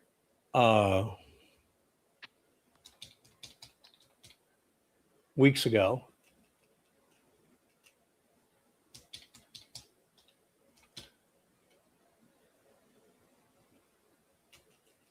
And if it's impactful, let's say your video is impactful and everybody leaves, all heads are nodding, and they don't act on it. What do you feel frustrated? And I feel I feel so frustrated. It's nuts. The only thing I really don't do in a lot of this is names. Yeah. Right. Well, and the reason well, hang on. I got to use that judiciously. Right. And the naming of names. If I told you all the names of the people that just ignore this shit, people that you love and revere and think are the greatest shit in the world, you would quickly realize they too are just politicians. Let me see if I can find my video. We built this system. Now it's got to be coded for a time, even down to doing it. We can process hundreds of thousands in an hour. Right. And I even had one Republican say, well, they'll just think you're being mean to them and they'll outlaw the mail. And I'm going, how fucking stupid is that? You think you can outlaw the mail because people said this is your legal right?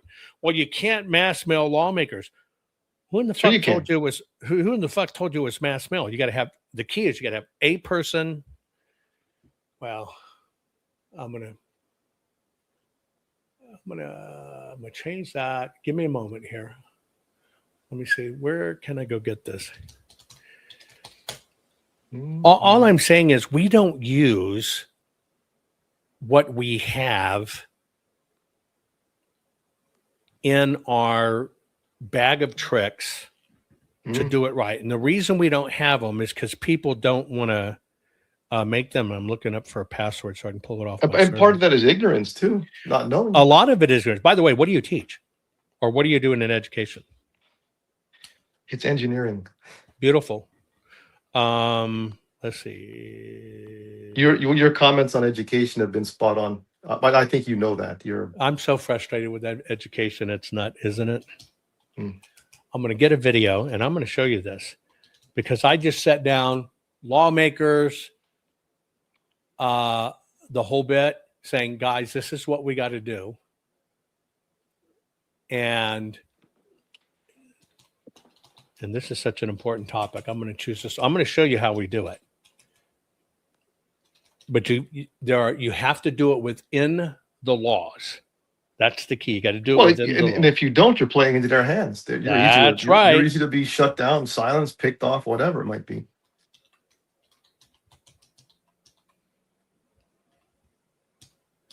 I don't think anybody wants to do that. I think more of it's an effect. Let's make the change and go back.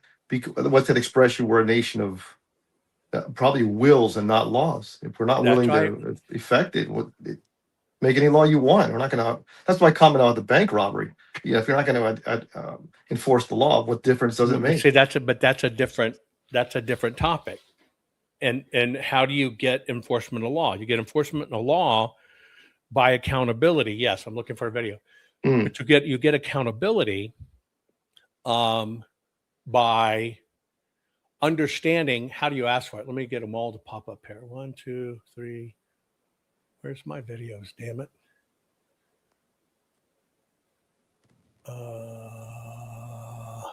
here. I go give it one. And I tell you that the comment I made as my example using Hillary's name and her not being held accountable was not my original idea. It came from my dad many years ago when he said that's going to become a problem. That's right. But he understood. That's right. And here we are. And here we are. I think what people didn't understand, I'm almost close to finding this video, is how do we get. You're making the video. You're busy. I can see. Yeah. No, I'm in a server looking for it, and I'm going, why can't I see it? And it's such.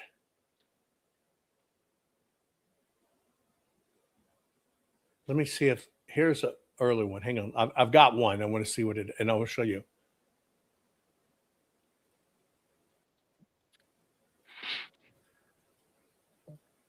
Okay, that's not. Oh, that was it. I'm just going to show you one piece. So hang on. Let me get to the head of it.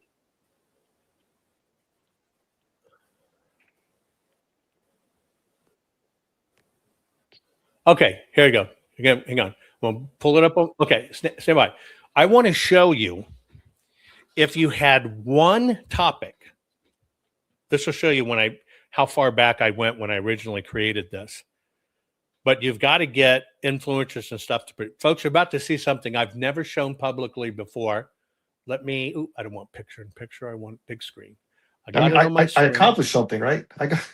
You did. No, I say everything's a learning moment, my friend. That's why I say all of this is a learning moment.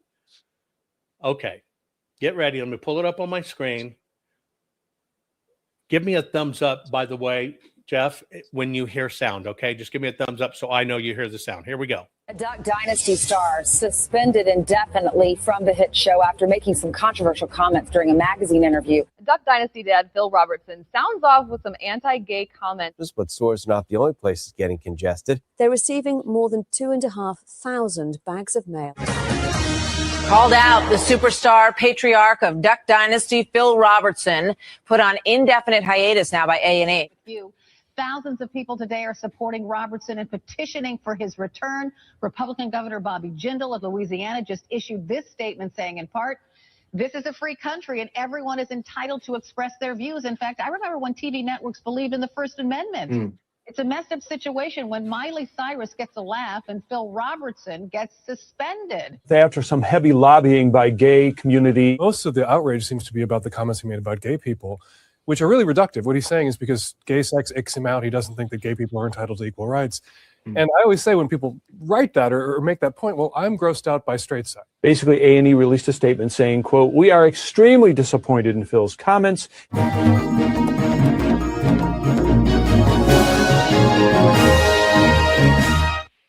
I am outside the U.S. Post Office in Manhattan, and we have been tipped off the single largest delivery of mail to one location.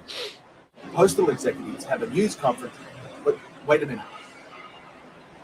Let's go to that news conference. Thank you all for coming, especially on such short notice. We won't be taking any questions today. This is just going to be a brief prepared statement, and that really will be all. Now, this morning at 9:22 a.m., the U.S. Postal Service Manhattan office dispatched 5 semi-trailers and 11 standard postal delivery trucks to deliver approximately 82,000 pounds of individual letters received through the Rocks Exchange to be delivered to 235 East 45th Street in Manhattan. Of course, that's the offices of the A&E network. Now, it took an additional 100 postal employees to deliver the mail to the A&E mailroom. Now, we have never handled a single point delivery of this type of magnitude in the entire history of the U.S. Postal Service. And although this was a very taxing thing for our postal system, by being pre-notified by the Rocks Exchange, the receipt and delivery was successfully managed. Now, the Postal Service has never seen such an outpouring of American commentary and opinion on just one single topic. And the final disposition of the handling of the letters, that's going to be up to A&E's network. Thank you so much. Postal officials say 41 tons of mail, 1.3 million letters. Rules are mail carriers can carry 35 pounds of mail at a time. 100 postal workers made 2,321 trips to the network's offices, a staggering voicing of Americans' opinions. When the Duck Dynasty controversy broke out, the Rocks Exchange called our newsroom and told us their servers were logging over 1,000 complaints a minute from American consumers. And at this rate, there could be over 1 million responses in the next 24 hours. So we decided to follow the letter, so to speak. Even before our camera crews could get to the Manhattan post office, reports were pouring in from people in Manhattan. As seen in these videos, postal trucks of all sizes were mobilizing just to handle the massive critical outpouring by Americans. As we interviewed postal executives, we were told this event had maxed out their systems, and they even had to make a quick delivery deal with UPS to use several of their unused trucks just to get the mail to East 45th Street offices of A&E Network. Now, we have not interviewed A&E executives yet, but sources inside tell us the executives seem caught in chaos, not with just over 40 tons of mail, but the fact that it seems 200 or 300,000 of those letters were sent return receipt requested, and someone at A&E had to sign for them. By our counts, that takes 250 hours of around-the-clock signing for those letters. I would not want to be A&E right now. Melissa? Mm-hmm. All right. Okay, so what you're seeing, that's called a pre-visualization. This is how far I've been down this rabbit hole. All of that system is a pre-visualization using other footage. What you need to understand is a 1 million letter writing campaign. Because of the postal unions, they can only carry 35 pounds of mail. They can't carry any more. When you understand the sheer magnitude of a little over 1 million letters, that in that case it's 1.23 million, that is all the resources it takes. None of it can be blocked by federal or state law. Now, let me ask you a question. If all of a sudden a lawmaker, and you have to understand, all of this comes with pre-notification. When you sent the letter, Jeff, and I sent the letter, and you got a response and I got a response, our responses also come public. If you get a different response than I do, but we're asking the same question, they play to you and not to me, we get to hold lawmakers accountable. I created the entire system to make every lawmaker, every law be accountable by this system. That's the magnitude that we have as Americans that we don't even use. Plus, it'd be great for the post office because it would put them back on the books. Now, we've said on this for a long time, and what we designed it for is accountability in the system. When I turn around and I put top 20 influencers or whatever on it, here it is. Here's how we do it. Here's what we need to do. Here's the amount of funding it's going to need to get started, because you got to prime it and do it. It's in a nondescript building. We can build it all, turn it on, just bing, it just turns on. Not a single reply. Outside of one person who was a naysayer, he says, but I just think you should give it to a PAC, a political action committee. Now, you understand the devastation that a PAC would have doing this? Well, all the This would envelopes be would look destructive. identical, yeah. Yeah. See, this is, when I say accountability, this is not automatic draft records. We screw up. Every time somebody puts in a mass letter and you drop your name in it, they never see it. The systems pick it up. When everybody sends it, all that mail is scanned in. When that mail comes in and you're doing that same letter, form letter, it's over. It moves nothing. So you have to be able to understand how to use the system against itself to hold the system accountable. That's what I'm saying is arrest does not create accountability. Accountability is created by us, we the people. It's we the people that don't understand how to get to accountability. Now imagine the Senate moves, the entire Senate moves, right? If as little as 21 letters from actual constituents come in. That is the power of a singular letter. What we do as people, we don't do it. What we think is somebody go, oh, I got a son that's got a handy cam and a video cam, and he's got a program, and he can do a website, and we can do these letters. You're already dead. You'll never go through the system, because people never pay attention to the rules of accountability, and you have to be able to manage it in a one-on-one transaction from beginning to end. This technology can be done. This technology can be out here. But when you even talk to, that's the problem with quote unquote conservative side. You tell them, look, okay, here's what it is. It's going to take about $3 million for the back end build, et cetera, et cetera, et cetera. We should prime it with about $2 million because we're going to have to get major influencers to do it. We're going to have to get people to understand it, et cetera. Well, if you do it, let me know. It's already being picked apart. Yeah. Well, no, it's because the right wants to raise money for their nonprofits. And the right is built upon hoping people volunteer and do it. They I see that. put all the onus out on the people. They put all the onus on volunteer. I give an example. Look how many people volunteer for Cause of America, Lindell's effort. Working free, don't even understand. It's getting funded to the tune of $200,000 a month. Nobody sees that. It's because they will use the people as much as they can and never show documents, show proof, show accountability, because that's not how the system's set. So for you, this was my whole topic. I sit here and know we, the people, can hold the system accountable if we understand how accountability comes. I'll give you a prime example. You could pick one topic right there. In what part of the country are you in, Jeff? South Florida. Yeah, South Florida. Mm-hmm. You could pick one topic in South Florida. And if you did this exactly how it has to be done, you did it right. You don't do form letters. You don't do form mailers. You don't have Chester labels or that's just not how it's done, right? But if you actually did it, if you were to get 200 or 300 or 400 people together, you will move and absolutely not only have accountability, you'll have laws, you'll have press conferences. The system works off the people don't understanding how much power they have. And that's why I only pushed back on you. An arrest creates a little bit of visibility, but it doesn't create accountability. What'd I miss? Not I was hitting you push back on me. I was like, pushing. No. I'm using you as a teaching moment.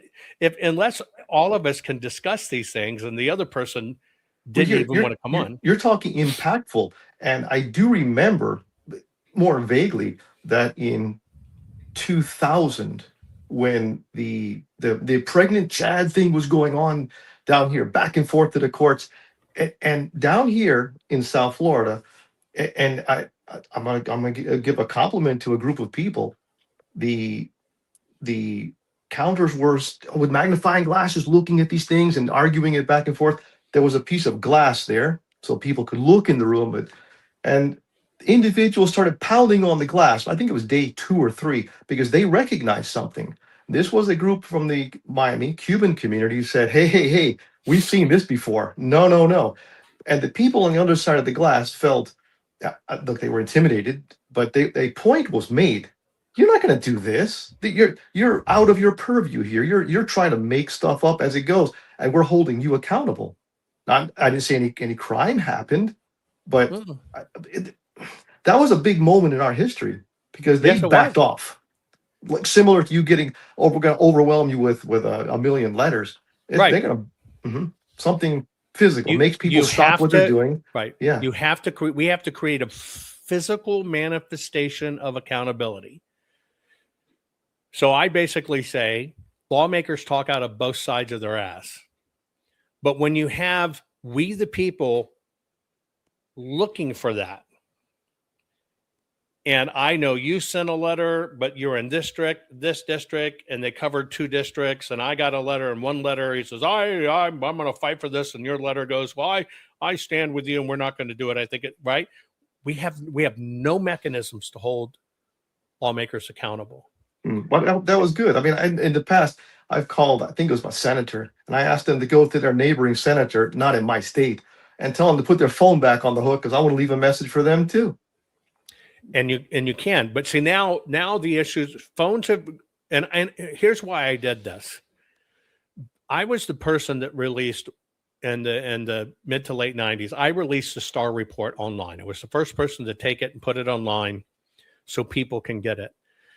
There was so little, about 5% of homes at that time, 4% of homes had internet usage at that time, but it generated 200+ thousand emails from me talking about it on my Fox broadcast to the Justice Department. It was so much that the Justice Department picked up the phone and told me, you can't put the Justice Department's email out. And I said, that's a public email address, buddy. And you can't tell me not to do this. Throw it out. I realized what the power was, and that's why I did the original Right Congress, which is just kind of a standard thing to there. But see, we're not adept at even getting an envelope or a letter today or a stamp, right? And doing these things. The only thing I was trying and using your comment is an arrest is not accountability. An arrest is following the law, which you expect, and the arrest might make you feel like something happened, but in the scope of the crime, it didn't stop the crime. Where I'm trying to push people is we have to understand that we are the mechanism that changes every bit of this. They have the whole world conned that it's the lawmakers that do it. It's not. It's us. But until we learn to use our power and use it within the confines of the law in a way that they can't block it. Like, and I'll give you an example. If those bag of mail went there and a lawmaker's office threw them in the dumpster, would it make a difference? Yes, because and without telling you how, we'd find it and that would become a news story. They threw them away, didn't even look. That would generate another news story right back on the lawmaker. See, we don't have points of accountability. No. Okay. Yeah. Am I interrupting there? I'm at a I agree with what you're saying. I have to take off now. So well, look, I appreciate you. I just want to have the discussion of what is really accountability. I'm not saying we rob a bank. It's so what? Nothing's going to happen. That's not my. I'm not going to go rob the bank now. I have to go to the school. That's not my point. But I appreciate you coming on, Jeff. Okay. Yeah, sure. Thank you. And I have to go tend my avocado trees. Those are the ones. Yeah. Very good. All right. I hope they work out for you. Take care. So, folks, here's my only point in this. Let me pop back out my chat so I can kind of see what you're saying. My only point in all of us is the system has led us to believe it's them. It is not them. It is so much the opposite, right? It's us.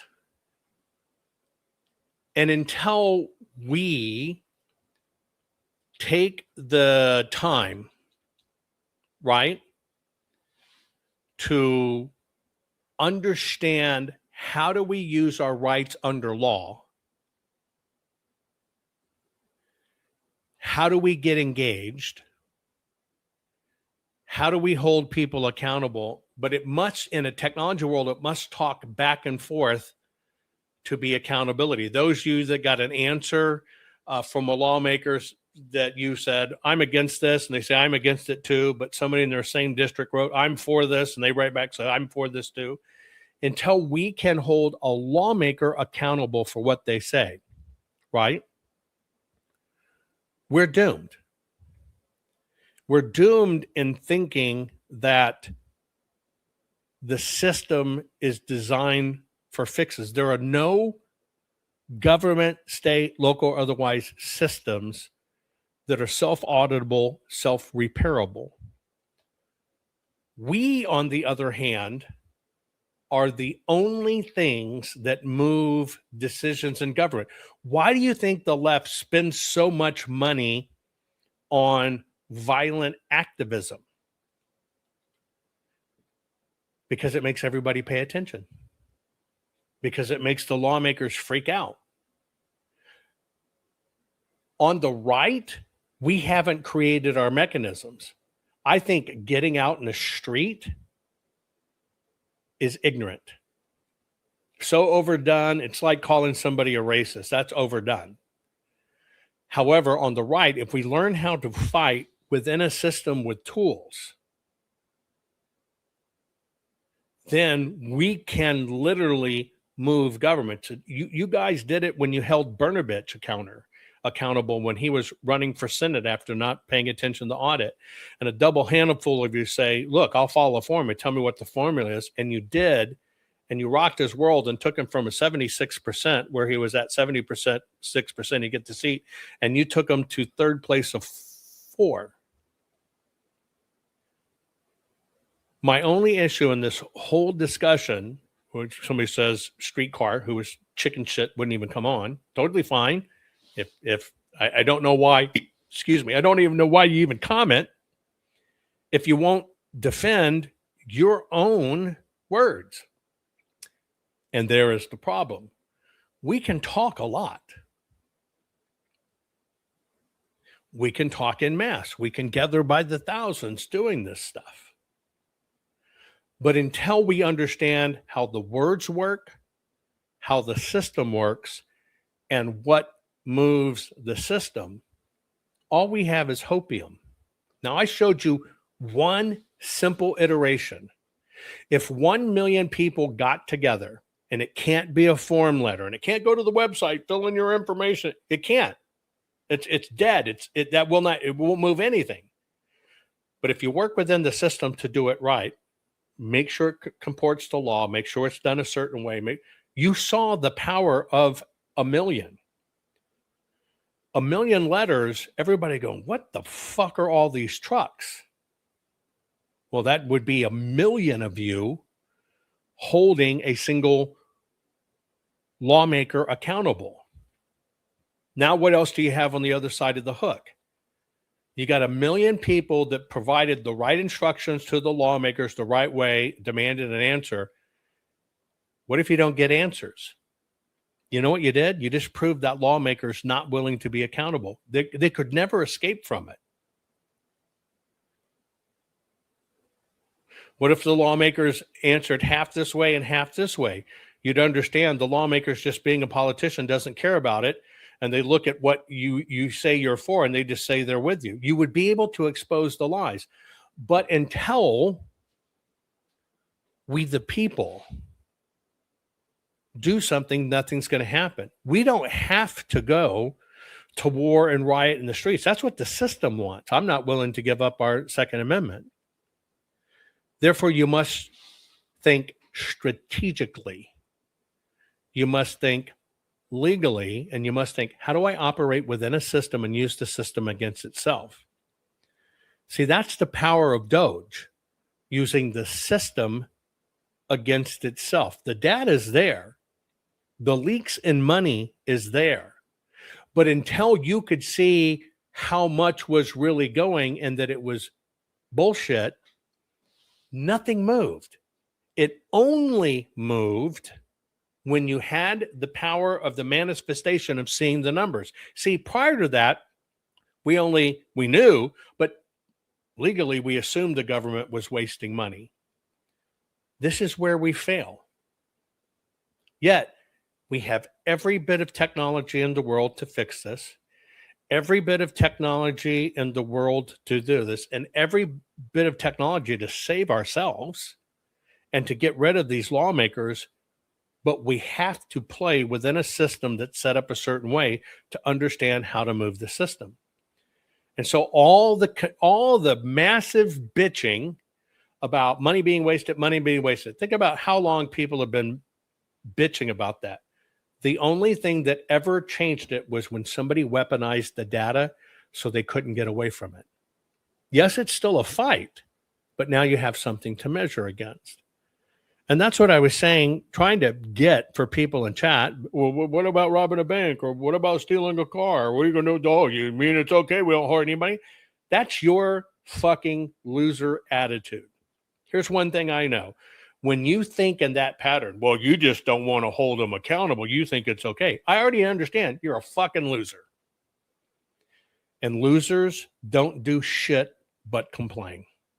So at least you're perfecting your craft. Bitch, bitch, bitch, moan, moan, moan. But you're not moving the needle. For me, I want to move the needle. The moral in every bit of this, the needle will only move when we understand how the system is played. Now, I'll give you some numbers. Mike Lindell sold $400 million in pillows at a wild ass margin, but claims he's broke. When he got booted from Bed Bath & Beyond, what did Patriots do? Patriots fucking stood up, right? Did the rally call, and we ordered more pillows. Mike's margins went even better than what he was doing at retail. He made even more money, but yet he has no money. Then Mike said he needed to be defended and raised $18.3 million. Oh, and in that mix went public at $127 million.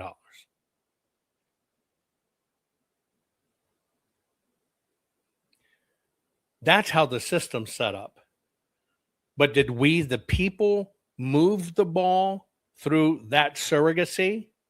Did anything get fixed through all the surrogacy of it's the machines, my laws? Did anything get fixed? No, but see, what we did is we fell into the system to the tune of $1 billion almost and didn't move the ball. But what did it do? Well, it actually took all the money out of the room. You thought you were doing something when you were donating to Lindell Defense Fund.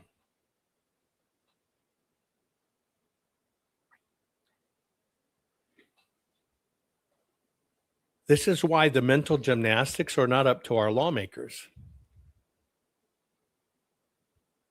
The mental gymnastics is up to we, the people, to understand how the system is allowed not to do things if we don't follow procedure.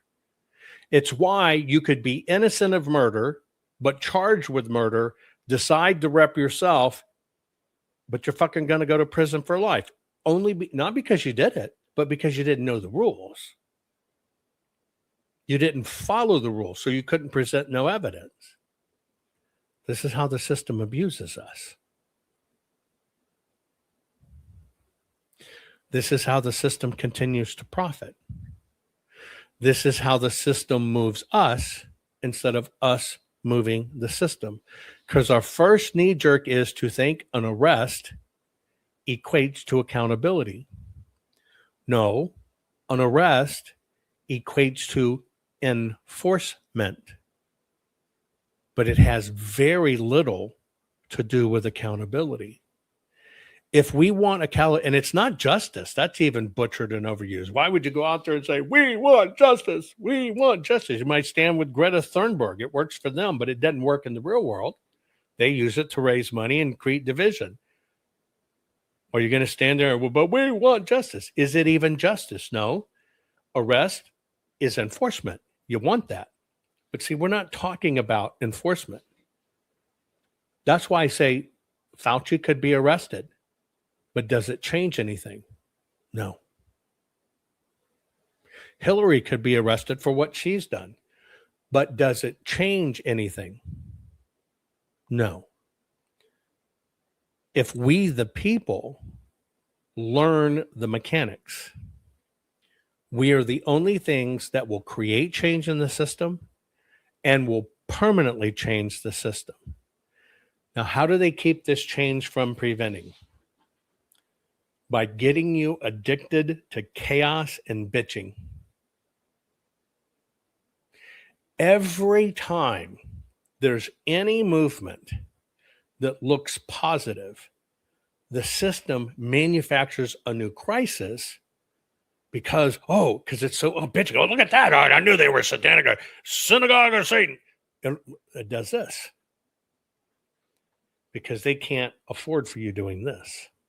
And that's why I say, and sometimes it sounds really weird, nothing else matters but getting this fixed. And the very first fix is your own mindset. And when you understand the incredible power you have, if you wake up, will win. Therefore, my work is wake up one more, wake up one more, wake up one more, wake up one more. And invariably, you look across the system, you can see it. That means we're now awake and we see it. We must now move to now What are we going to do about it? Now, for me, the do about is never riot, not get in the streets with our guns. That's a con. And they will support that. They will support it because they want to take away our Second Amendment right. You got to kind of become your own Lincoln lawyer on it, understand how it works. And I'm telling you, and you know it. Have you ever had a paper cut? Fucking hurts like hell, doesn't it? A little bitty tiny. You can't even see it. Most of them don't even bleed. That's a little tiny paper cut, and it fucking hurts like hell. Well, what happens if we get smart and we want enforcement and we want accountability and we want justice and we want move it? Can you imagine what a fucking million paper cuts feels like? It just all has to happen within the rules. And that's the only thing that matters. How do you use the system against itself? I love you all. Hope this generates some ideas. And if anybody wants to talk about stroking a big check, we can do this and get it done. The upcoming 2026 midterms could be a bloodbath for Republicans? How? Consider this. On Election Day 2008, Barack Obama received 69 million votes. In his second term, he racked up 65 million votes, and he was considered the Democrat rock star president. Then Hillary ran against Donald Trump. She received the same 65 million votes. But come 2020, Joe Biden supposedly received 81 million votes. Was he really more popular than Obama or Hillary? Of course not. But that is not the half of it. In the 2024 election, Kamala Harris received 68 million votes. But did you know that now it's almost 2 years after that election, and somehow Kamala Harris has been elevated to over 75 million votes? How does a candidate get 8 million more votes after the election? Is this an attempt to validate the fraudulent 81 million vote fantasy from 2020? You bet. One thing stands between chaos and correcting history, and that is the historic 2020 full forensic archive of Maricopa County, Arizona. The single most detailed full audit of a presidential election in American history, audited over 2 million ballots, generated over 20,895,000 individual proof files. This took 58 billion forensic measurements, resulting in over 2 trillion individual base computations. This evidence must be kept for any and all future court cases, Supreme Court cases, and preserved for all time, eventually at the Trump Presidential Library. That is why we need you. You, the people, made this history happen, and now you, the people, can have a hand in making sure this evidence is saved for future generations. Please donate. Please help us. Donate now to continue to preserve a chain of custody state of the only legal court-ready evidence of the 2020 election disaster. The 2.1 million physical ballots, the single largest forensic audit of a presidential election in American history. Please donate now and preserve history.